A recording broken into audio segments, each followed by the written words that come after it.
रानी को फार्म से गए कई दिन हो चुके थे। सब जानवर उसकी कमी महसूस कर रहे थे। वो रानी को मिस क्यों ना करते। रानी सब जानवरों का बहुत ख्याल रखती थी और सबके साथ खूब खेलती कूदती थी। फार्म में बैठी मोमो डब्बू से बोली, डब्बू भाई, रानी को शहर गए कई दिन हो चुके हैं, आखिर वो कब आएगी? डब्बू बोला, मुझे मालूम नहीं, लेकिन रानी ने कहा था कि 1 हफ्ते के बाद वो वापस फार्म में आ जाएगी और अब तो उसे गए 10 दिन हो चुके हैं। ओरेंजो बोला, शहर में रानी के बहुत से दोस्त हैं, वहां जाकर उसे वक्त के गुजरने का पता ही नहीं चलता। मेरा ख्याल है कि रानी जल्द वापस आ जाएगी। अभी वो ये बात कर ही रहे थे कि पीछे से गाड़ी की हॉर्न की आवाज आई। कट्टो बोली, वो देखो रानी की गाड़ी। सब जानवरों ने देखा तो रानी की गाड़ी फार्म में दाखिल हो चुकी थी और रानी इससे उतरकर उनकी जानिब आ रही। सब जानवर रानी को देखकर बहुत खुश हुए। एक और चीज जिसको देखकर सब जानवर बहुत खुश हुए वो थे ओरेंजो के अंकल मिस्टर वाइटो, जिन्हें सब प्यार से वाइटो चाचू कहते थे। वाइटो चाचू एक सफेद शीप थे और रानी के शहर के घर में रहते थे। आज से 5 साल पहले वाइटो चाचू रानी की मामा के साथ इसी फार्म हाउस में रहते थे।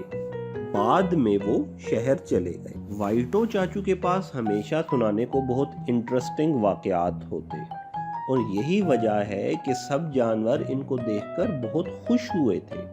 वो चंद दिन गुजारने रानी के साथ इस फार्म हाउस में आए थे।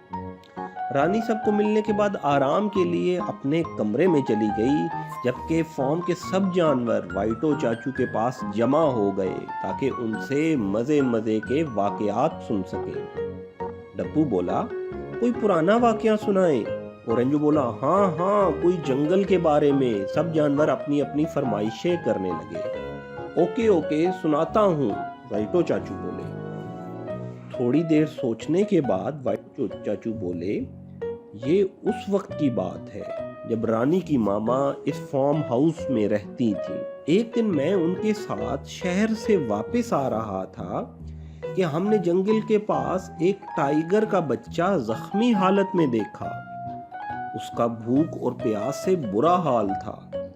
रानी की मामा को उस पर रहम आ गया और यूं हमने उसे गाड़ी में डाला और फार्म पर ले आए। हमने उसे खाना दिया, पानी दिया, दूध दिया और कुछ दवाइयां भी दी। चंद दिनों के बाद वो बिल्कुल ठीक हो गया। हमने उसका नाम शेरू रख दिया। शेरू दिन भर हमारे साथ खेलता और हमारा बहुत अच्छा दोस्त बन गया। लेकिन चंद महीने के बाद जब शेरू बिल्कुल ठीक हो गया और थोड़ा बड़ा हो गया तो हम उसे जंगल में छोड़ आए। हमें उसको छोड़ना बिल्कुल पसंद ना आया और ना उसे हमसे बिछड़ना अच्छा लगा। लेकिन हम सब जानते थे कि शेरू का असल घर जंगल है, चुनाचा हम उसे जंगल में छोड़ आए। वो काफी देर खड़ा हमें देखता रहा और आखिर जंगल में जाकर गायब हो गया। ये कहानी सुनकर सब बोले, वाह क्या बात है वाइटो चाचू, आपने बहुत बड़ा काम किया। इसके फौरन बाद कुछ जानवर बोले, अब कोई और वाकया।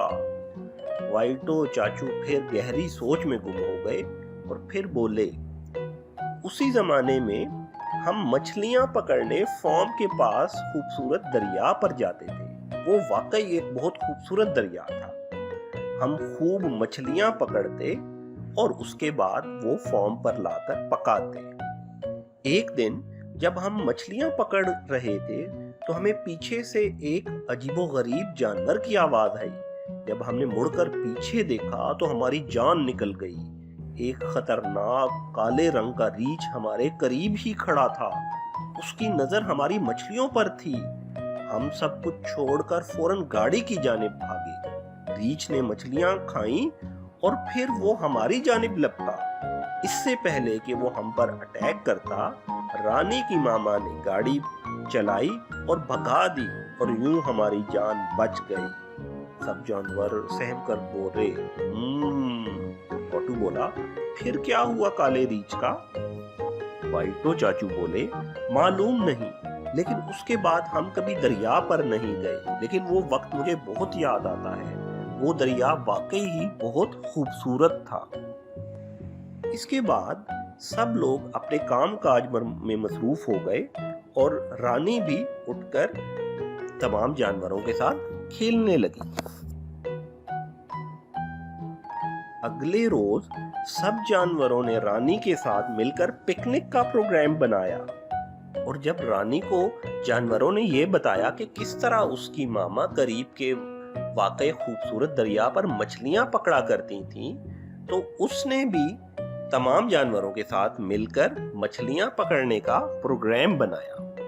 जब वाइटो चाचू को इस प्रोग्राम का पता चला तो पहले तो उन्होंने इनकार किया, लेकिन सबके इसरार करने पर उन्हें भी आखिर मछलियां पकड़ने के प्रोग्राम में शामिल होना पड़ा।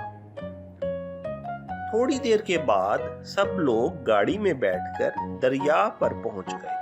दरिया हमेशा की तरह बहुत खूबसूरत था। काफी देर रानी ने मछलियां पकड़ी और सब जानवर दरिया के किनारे बैठकर एंजॉय करते रहे।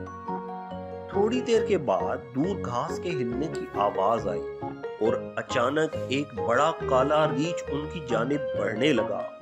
वाइटो चाचू बोले, अरे ये तो वही रीछ है। खौफ से सब लोगों की जान निकल गई। जल्दी से गाड़ी में बैठो, भागो, जल्दी करो, रानी चिल्लाई। सब लोग गाड़ी की जानिब भागे। इस दौरान रीछ ने तमाम मछलियां हड़प कर ली। जब रानी ने गाड़ी चलाने की कोशिश की तो गाड़ी स्टार्ट ना हो सकी, उसमें कोई मसला हो गया था। रानी ने दोबारा कोशिश की लेकिन गाड़ी फिर भी स्टार्ट ना हो सकी। इस दौरान रीछ उनकी जानिब बढ़ा।